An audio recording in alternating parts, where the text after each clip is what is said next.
Bien, entonces esta relación me está indicando, ¿no ve?, el tipo de transistor que yo requiero para poder entregar esta potencia. Y que en ese proceso de conversión, que es muy pobre, de 75%, digo 25% simplemente de la conversión de continua en alterna, ¿no ve?, necesito un transistor que no se destruya. Este es un factor importantísimo. Ahora, este factor, claro, seguramente evaluado convenientemente para amplificadores del tipo digital, el factor que se obtiene para ese tipo de amplificadores más o menos es un factor de 32 y 64. Por eso que los amplificadores digitales empiezan a costar cada vez menos dinero, porque los transistores que se utilizan son cada vez de menor potencia, pero te entregan una potencia elevada. Claro, parece una contradicción. Como utilizas de menor potencia y te entregan una potencia elevada, no, es que es un conjunto de transistores que van soportando la potencia de alterna que entregan al sistema, pero lo entregan manejando señales no de 360 grados eléctricos como el que nosotros estamos analizando. Ajá. Entonces, es este factor el que nos hace decidir aquello. Lo vamos a volver a mostrar cuando veamos el amplificador clase B. Este factor también va a aparecer, no va a ser de este mismo orden, pero más o menos de este orden. Entonces, quiere decir, aquí si evaluamos a un transistor por el valor, su valor por la potencia que entrega, entonces para entregar un vatio necesitas comprarte un transistor que cueste el doble, porque tiene que disipar 2 vatios. Suponte que el vatio, solo para tomar idea, cueste 1 boliviano. ¿No? Entonces, para entregar una energía de 1 boliviano, vas a requerir un transistor que te cueste 2 bolivianos. Entonces, esa relacióncita momentáneamente guárdalo en tu mente para cuando veamos el amplificador clase B. Ok. Bien, entonces, esto nos va mostrando esta relación importante, ¿no ve? Esto es lo que acabamos de decir. Para sacar 1 vatio en la carga se requiere un transistor que disipe 2 vatios. Entonces ahí la relación dice, para sacar 10 vatios, ¿no ve?, necesito un transistor que disipe 20 vatios. Siempre es el doble. Ajá. Claro, porque de alguna manera yo tengo que compensar la energía perdida por el problema de la sobreelevación de temperatura. Todo lo que no transforma lo tiene que disipar al medio ambiente. Ajá. Bien. Ahora, todo depende también cómo tú elijas tu resistencia de carga. Si nos hemos fijado, nuestro amplificador de potencia clase A es un transistor que tiene un circuito de autopolarización, que tiene una resistencia puesta en el colector, que puede ser la resistencia de carga. ¿No ve? Y esa resistencia puesta en el colector me tiene que garantizar que la tensión colector-emisor de ese transistor sea igual a VCC medio. Esté en la zona media. Ahora, para eso estamos recordando, esto es lo que teníamos como característica del transistor, ¿no ve? Para un transistor, aquí tengo la corriente de colector, la tensión colector-emisor. Esta era la zona de corte del transistor, en la que la corriente de base era igual a 0 y la corriente de colector era igual a beta más 1 veces el valor ICB0. Es este valor pequeño que está acá. Ese valor. Y esta es la tensión, perdón, esa es la corriente de saturación o la tensión de saturación, que es más o menos 0,3 a 0,5 de voltio. Okay. Esta es la corriente máxima que el fabricante me dice. Esta es la tensión de ruptura que también el fabricante me entrega. ¿Okay? Y la zona alineal, esta zona alineal, esta es las hipérbolas de disipación del transistor. Entonces me dice, mi transistor lo tengo que utilizar dentro de esta zona, que era la zona lineal, la zona activa. ¿No ve? No me tengo que sobrepasar la corriente máxima ni la tensión máxima porque el dispositivo se destruye. No tengo que tener mi recta de carga por encima de la hipérbola de disipación porque quema. Entonces son las condiciones que nosotros tenemos que reunir para seleccionar la resistencia de carga del amplificador de potencia. Entonces, para esta aplicación, lo que normalmente hacemos es lo siguiente. Ok, entonces, de las características del fabricante del transistor, nosotros nos permitimos seleccionar una BCC que esté por debajo del valor BC máximo. Claro, incluso podemos utilizar una BCC que sea igual al BC máximo, ¿no? Aquí dice 20 voltios, por ejemplo, de polarización. Puedo seleccionar un valor de la corriente máxima, aquí 50 miliamperios, por ejemplo, para un transistor de baja potencia. Para un transistor de potencia son amperios. Ok. Siempre nos podemos poner en esas condiciones extremas. Entonces vamos a ver, poniéndonos en esas condiciones extremas, para esta gráfica hay una relación que hemos estado viendo. Te dice, ¿no ve? ¿Qué es la potencia máxima de disipación que el fabricante me entrega? Ajá. Y para eso me dice, ¿sabes qué? La juntura del transistor tiene una resistencia térmica que te permite disipar todas las sobreelevaciones de temperatura. Y la sobreelevación de temperatura es la temperatura juntura y la temperatura ambiente. Te da una gráfica, esta gráfica. ¿No ve? Entonces me dice, cuando la temperatura no es apreciable, es decir, no estoy sobrepasando de los 25 grados centígrados, el transistor me entrega una potencia constante. ¿No? Esto por decir 150 vatios, por decir algo, constante. Pero si ya sobrelevamos la temperatura, el transistor tiene cada vez menos posibilidad de entregarme potencia de alterna, hasta que en algún valor de la temperatura se destruye el dispositivo por fusión del mismo. Por eso que la temperatura juntura estaba especificado para transistores de germanio y transistores de silicio. No nos olvidemos que la temperatura de juntura en los transistores de germanio estaba alrededor de los 120 grados, en los de silicio 250 grados centígrados. Entonces, esta característica me estaba indicando el fabricante. Y al indicarme esta característica me da esta relación, que la sobreelevación de temperatura, que es igual a temperatura juntura menos temperatura ambiente, es igual a tita por P sub D. P sub D es la potencia de disipación, tita es la capacidad que tiene el dispositivo de irradiar toda la sobreelevación de temperatura. Ya tiene una determinada superficie. Entonces, lo que tenemos que hacer normalmente en los transistores de potencia es adicionar un disipador para que este tita sea un valor cada vez más elevado. No, pero tampoco podemos conseguir un disipador infinito, ¿no ven? Claro que sí. Pero que se puede ir mejorando esas características, se puede. Para eso tenemos que saber elegir una resistencia de carga adecuada, que quede dentro de estas características del elemento activo. Entonces, eso estamos queriendo mostrar ahora. Entonces decimos nosotros, de ese transistor que tiene estas especificaciones, nosotros quisiéramos tener la potencia máxima.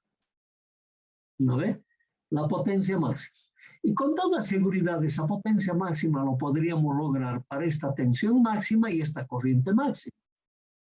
Claro, en ese caso seguramente con esta hipérbola de disipación nos va a cortar en más de un punto a la hipérbola, o sea, la recta de carga nos va a cortar en más de un punto. Y eso es lo que me está diciendo este valor. Lo vamos a mirar. Entonces me dice, ¿qué tal si yo selecciono el valor máximo de ruptura del transistor en la tensión colector-emisor, tercer cuadrante, polarización inversa, o la corriente máxima? También la característica de salida del transistor, es decir, la superficie transversal que me permite que circule una determinada corriente máxima, y yo hago circular esa corriente máxima. Entonces, ese cociente me va a dar una resistencia de carga del valor Bc máximo y C máximo. Si yo esa característica lo construyo en este sistema, más o menos lo que va a suceder es esto. Es la hipérbola de disipación para un transistor de potencia. Es el valor de la corriente máxima y este es el valor de la tensión máxima.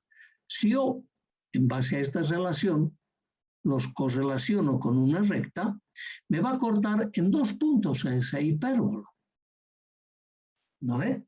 Entonces me dice, todo lo que me queda por encima de la hipérbola de disipación me va a destruir al dispositivo por sobreelevación de temperatura. En cambio, si yo trabajo por debajo de la hipérbola de disipación, ¿qué es esto? ¿No ve? El dispositivo no se va a destruir. Entonces yo digo, si yo utilizo esta recta de carga así, el dispositivo se va a destruir. Pero no se va a destruir si adopto la corriente máxima. Yo, a partir de ese valor máximo, trazo una tangente a la hipérbola de disipación que me incide en el eje de tensiones para un valor de tensión menor que el máximo.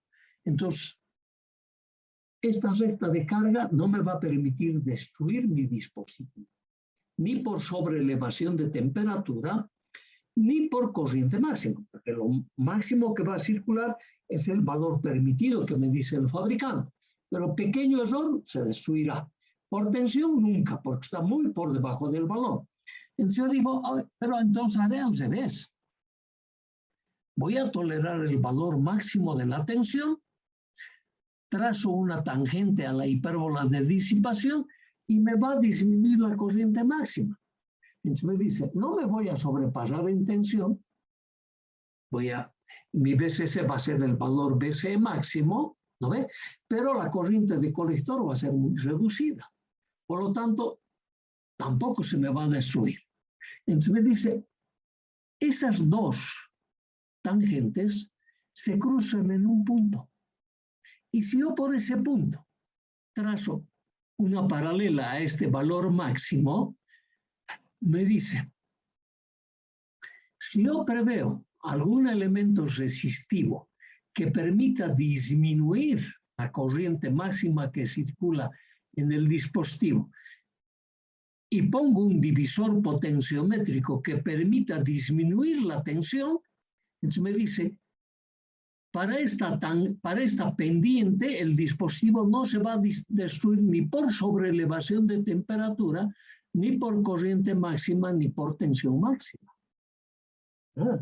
Y todavía tengo un pequeño juego, ¿no ve? Puedo ir acercándome hacia la hipérbola de disipación o alejándome de ella.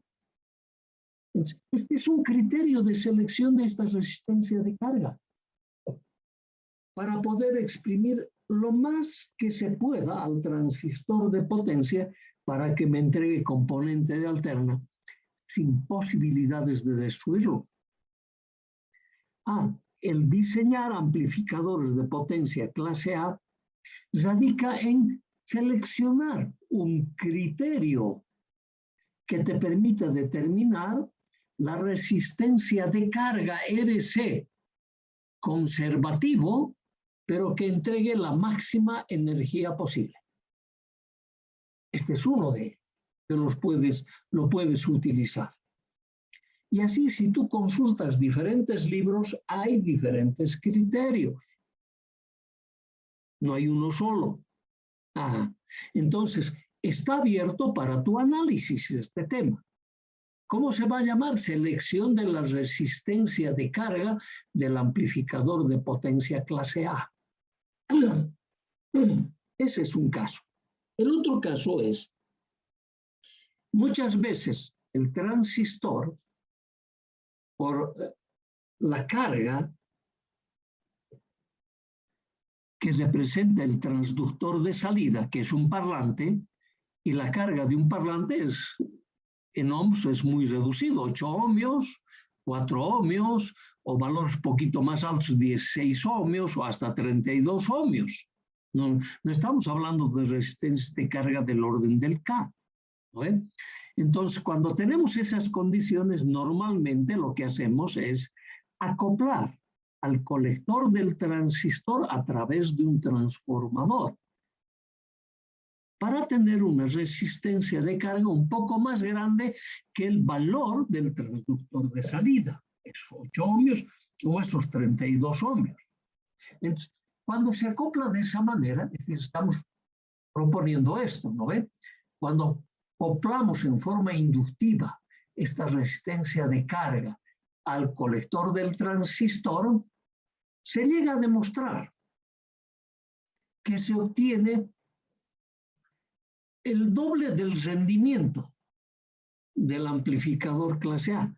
Es decir, si tenemos una capacidad de transformar energía del 25%, aquí vas a tener una capacidad del 50%. Pero es bastante peligroso. ¿Por qué peligroso? Porque en el momento que no tengamos señales, voy a tener una altísima energía sobre el transistor y el transistor se va a destruir. Claro, porque no va a estar presente esta componente de alterna. La alterna está presente solo cuando hay señal de excitación. Si no, acá no hay resistencia de carga, no hay resistencia que le pueda proteger al dispositivo. Este es de valor muy reducido. Pero te va a doblar el rendimiento a un 50%, óptimo. Entonces, si tú eres una persona muy cuidadosa en el manejo de este tipo de componentes, puedes utilizar esa alternativa. Entonces, cuando no está el transformador, fíjate, tu resistencia de carga es una perpendicular. Prácticamente pasa por el eje por el punto de intersección de la tensión de continuo aplicada al transistor. Casi una perpendicular, solamente la haré un ohmio o medio ohmio, ¿no ve? Es nada, es como decir una perpendicular. Prácticamente hay una corriente máxima circulando en el dispositivo que está sobrepasando la hipérbola de disipación y el transistor se quema en un santiamén. Entonces, suponiendo que estamos utilizando ese transformador, solo voy a mostrar porque el tema de transformador nosotros no desarrollamos. Eso ya lo tienes de la materia de componentes y de la materia de redes. Te voy a mostrar que utilizando esas relaciones, ¿no? Ahí está para la componente de alterna pico a pico, el rendimiento se nos va a modificar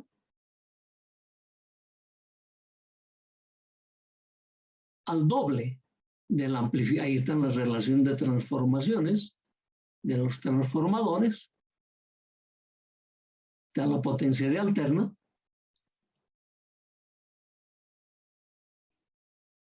La potencia de disipación, la potencia de continuo, ahí está el rendimiento. Y el rendimiento me sale el doble del rendimiento anterior. Y esta es una relación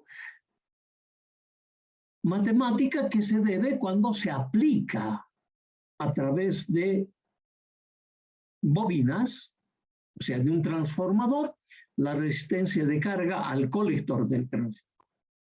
Pero reitero, si no está presente la componente de alterna, el peligro que se corre y es permanente, destrucción inmediata del transistor en su etapa. No, porque toda la tensión está aplicada directamente, solo está protegido por este ohmio. Y el ohmio no protege casi nada. ¿No ve? Ok. Entonces, circula la máxima corriente por el dispositivo y este es destruido casi inmediatamente. Pero en cuanto a componentes de alterna, tiene una buena eficiencia. Tiene una capacidad de transformarme el doble de la energía. Es importante que podamos utilizar esta posible solución. Ahora, nosotros decimos importante, ¿por qué? Porque en el amplificador clase B, si bien el circuito que vamos a explicar no se usa, ¿no ve? Pero en base a él se ha obtenido un otro circuito que sí se utiliza muchísimo. El primero que vamos a encontrar es el amplificador push-pull, acoplado por dos transformadores, tanto en el circuito de entrada como en el circuito de salida. que tiene un rendimiento próximo al 80%. Excelente. Que tiene un factor de mérito, pero de maravilla, que me permite comprar transistores cada vez que disipen menos potencia para entregarme cada vez más potencia. Es una maravilla. Pero su gran problema está en el transformador. Eso vamos a ir mostrando, por si acaso. Todo el desarrollo, pero no todas las deducciones de las fórmulas. Lo que sí vamos a hacer las deducciones de las fórmulas es para el amplificador par complementario, es el que se utiliza hoy en día, aparte de los amplificadores digitales. Los amplificadores digitales todavía no los podemos tratar porque nosotros no conocemos todavía el tema de sistemas digitales, ¿no? Solamente eso es lo que nos limita. Pero que es muy sencillo, algo vamos a explicar en su momento. Entonces, por si acaso, esta filmina, o la justificación de esta filmina, ustedes lo deben desarrollar. Y aquí están todas las relaciones matemáticas, no hay más que estas. No hay más que estas. Y están puestas todas exactamente, tal como ustedes lo van a encontrar en las diferentes bibliografías. Entonces, en esta partecita, esta va a ser la contribución, en este capítulo, esta es la contribución de tu parte al desarrollo del tema. En cambio, el amplificador de potencia clase A con resistencia puesto sobre el colector sí lo hemos desarrollado completo.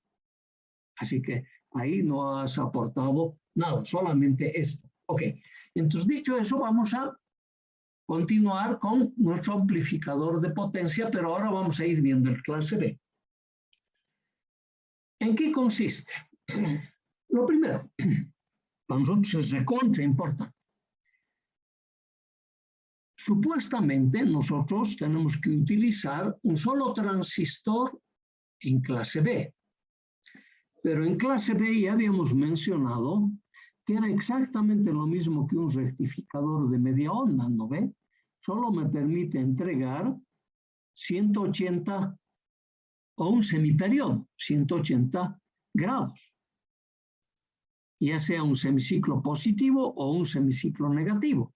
Por lo tanto, el amplificador ya no es lineal. Para transformar nuestro amplificador a lineal, tendremos que utilizarlo en un sistema. Y el sistema que se utiliza se viene a denominar push-pull o amplificadores en contrafase. Ok. Entonces, ¿y eso qué significa? Se va a tener que utilizar dos transistores interconectados de una determinada manera, de tal manera que un transistor me amplifique 180 grados y el otro me amplifique los otros 180 grados y que por la carga circule una corriente eléctrica de los 360 grados eléctricos, dándome un amplificador lineal. Esta es la diferencia, claro. Entonces, en base a eso vamos a ir detallando cómo vamos a entender nuestro amplificador de potencia clase B. Entonces, ahora, como la clasificación de los amplificadores tenía mucho que ver con el tipo de polarización, y la polarización tiene mucho que ver con la amplificación, ¿no ve? Para nosotros, la polarización es fijar un punto de trabajo sobre las características del transistor en la juntura de salida y en la juntura de entrada. Esa es para nosotros la polarización. Entonces, para que el transistor trabaje en clase B, puede estar al corte o a la saturación. Ok, como nos han